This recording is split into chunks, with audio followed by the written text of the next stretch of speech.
3 միլիարդ 140 միլիոն դրամ կհատկացվի արտահանում իրականացրած տնտեսվարողների ծախսերի փոխհատուցման նպատակով։ Շուկաների դիվերսիֆիկացման նպատակով ծրագիրն ընդունվել էր հունիսի սկզբին, աջակցելու հայկական ծագման ջերմոցային արտադրանք, թարմպտուղ եւ սննդամթերքի ու խմիչքի առանձին տեսակներ արտահանողներին։ Փոխհատուցման թիվը այդ նշանակում է, որ արտահանման ծավալները ահագին մեծ են, որովհետեւ 3 միլիարդը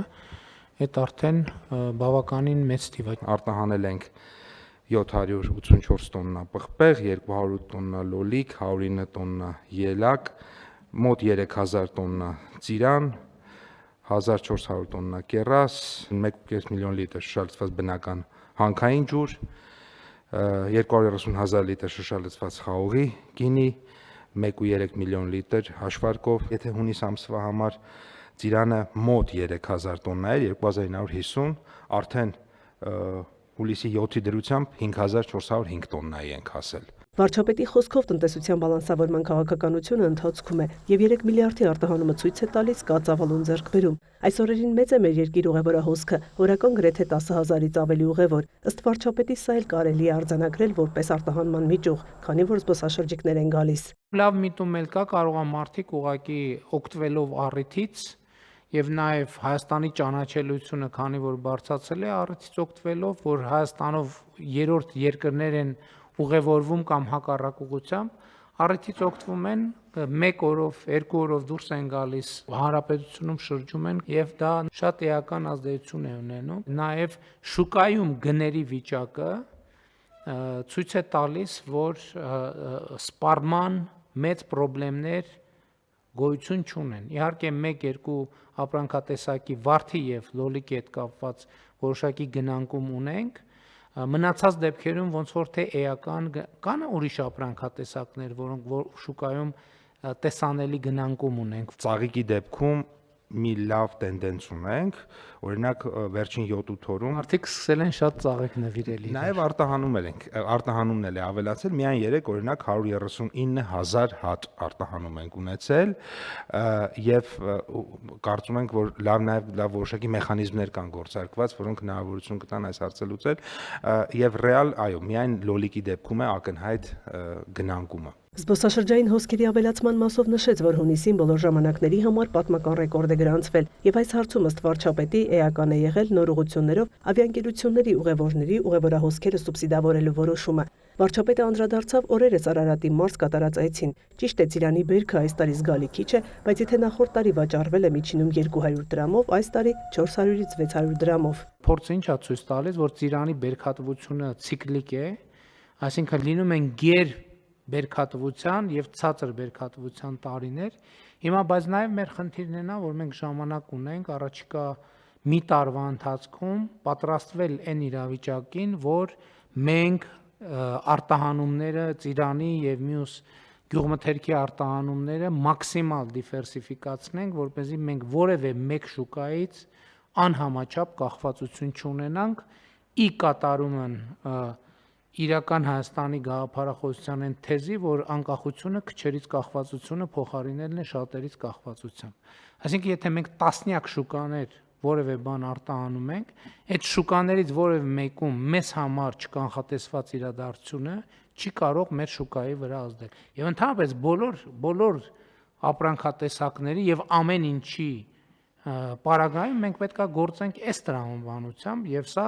նաեւ Հայաստանի ինքնիշխանության, անկախության եւ պետականության ամրապնդման ճանապարհ է։ Նշվեց, որ հունիս-հուլիսին միրգ է արտահանվել 15 երկիր, ծաղիկ 25 երկիր, բանջարեղեն 8 երկիր։ Նախատեսվում են բոնուսներ առողջության ապահովագրության համակարգի շահառուների համար։ Օրենքով սահմանված է, որ ապահովագրված անձի առողջապարելակերպի խրախուսման համար հաշվում են բոնուսային միավորներ։ Հաշվի առնելով մեր բնակչության համար կարևոր հանրային առողջապահական ցուցանիշները, մենք սահմանել ենք նաև լրացուցիչ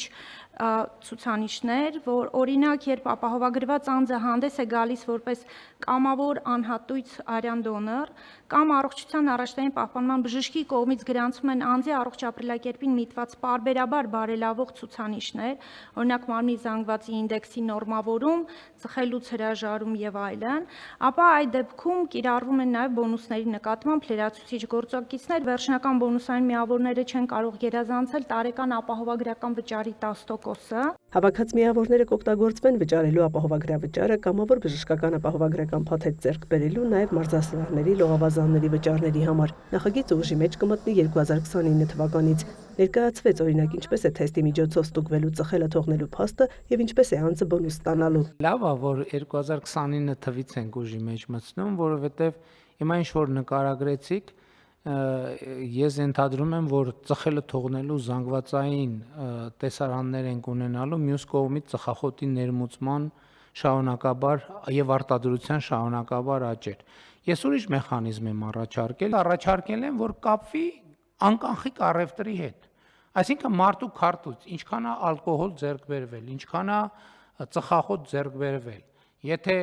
նախորդող շրջանի վիճակագրության անկում ունենք, ընդ որում սա օբյեկտիվ ցուցանիշ է, որովհետև եթե ասենք օրինակ տատիկի քարտով է ծխախոտ ձեռք բերելու, այդ պետք է ինչ որ ձևով նախատեսենք, որ համենայն դեպս դա ավելի հետագծելի է։ Այդ մեխանիզմները այնքան կոռուպցիոն տեղեր են բացելու, դա լավ բան չի։ Կարող է պարզվի, որ այնքան փող ենք ծախսում այդ լաբորատոր անալիզների վրա, որ խնդրեմ է։ Դա չի աշխատելու։ Սկզբնական շրջանում դնենք միայն այն բաները, այն չափանիշները, որոնք օբյեկտիվորեն բան են, այսինքն հետագծելի են։ Առաջարկվող մեխանիզմի ներդրման համատեքստում վարչապետը անդրադարձավ անձնական տվյալների պաշտպանության խնդրին։ Երբ որ մարդը վատանում է շտապ օգնության տանում են հիվանդանոց, հետո իրա վրա հագցնում են ամեն տեսակի սարքեր, ասում են գնա 2 ամիս այս սարքերով քայլի բանանի, հետո գաստենանք, ինչ ոչ մեկ չի ասում, այս ինչ դրին ինձ վրա։ Այսին բայն տվյալները հավաքում, բայց որ ասում ենք եկեք մի ինչ որ մի բան անենք, որ չվատանակ, ասում են հոп մեր անձնական տվյալները սկսում են հավաքել։ Ենթադրենք օտարերկրյա արտադրության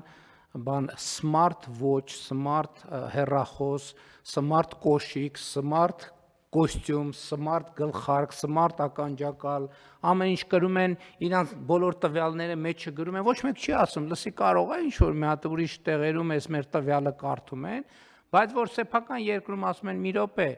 հեռախոսը որ ներմուծում եք, մի հատ պետքա համոզվենք դա մաքսանենք, հոպ, մեր անձնական տվյալները։ Ոչ մեկ բացարձակապ էր Facebook, Instagram, սոցիալական ցանցեր, ով ընտանիքի անդամները իրար հետ ինչի մասին են խոսում, ինչի մասին են կռիվանում, ինչ են ուտում, ինչ են խմում, երբ են քնում, երբ են անցնում, որ ասենք ինչ որ միտեղ այդ ինֆորմացիան կուտակվում անխուսա, ոչ մեկ չի մտահոգվում, ոչ մեկ չի մտահոգվում։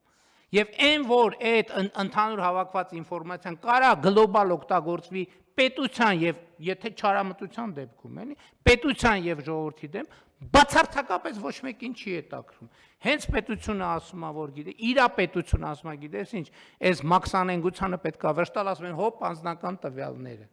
Բայց այս ինչ հակասություն է, ես չեմ հասկանում։ Ես պաշտոնապես ասում եմ, Ժորժ ջան, բոլորիդ բոլոր անձնական տվյալները ինչ որ միտեղ կուտակվում են։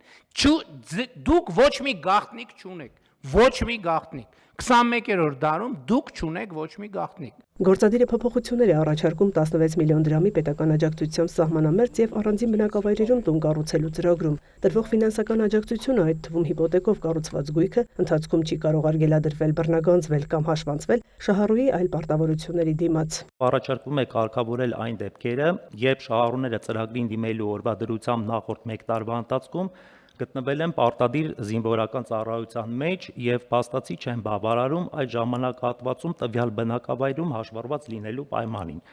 Այս դեպքում առաջարկում է տվյալ բնակավայրում հաշվառված լինելու հանգամանքը ստուգել նախքան զորականչվելը նախորդ 1 տարվա համար։ Հուլիսի 1-ի տվյալով ծրագրի շահառու է 3222 ընտանիք, որից 2695-ը վարկավորվել է, 356-ը ներկայացրել կառուցապատման ավարտական ակտ։ Վարչապետ Փաշինյանը անդրադարձավ տարբեր բնակավայրեր իր չնախատեսված այցերի ընթացքում արձանագրված խնդիրներին, նորակառույց մանկապարտեզներում սանհանգույցի սանիտարահիգիենիկ պայմաններին։ Երբ որ խոսքը գնում է նորակառույց մանկապարտեզի մասին, դա որևէ կերպ չի կարող հանդուրժվել։ Ընդ որում, երբ որ ես գնում եմ դպրոցներ, մանկապարտեզներ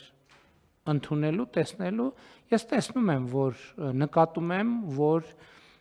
ասենք օրինակ զուգարանակոնքերի վրադիրները ամենալավ եւ բարձր որակի չեն, ամենաբարձր որակի չեն, բայց ես ելնում եմ այն կանխավարկածից, որ տրամաբանականը, որ դրանք ժամանակ առ ժամանակ պետքա փոխվեն։ Էլ չեմ ասում, որ երեխաների կրթության համար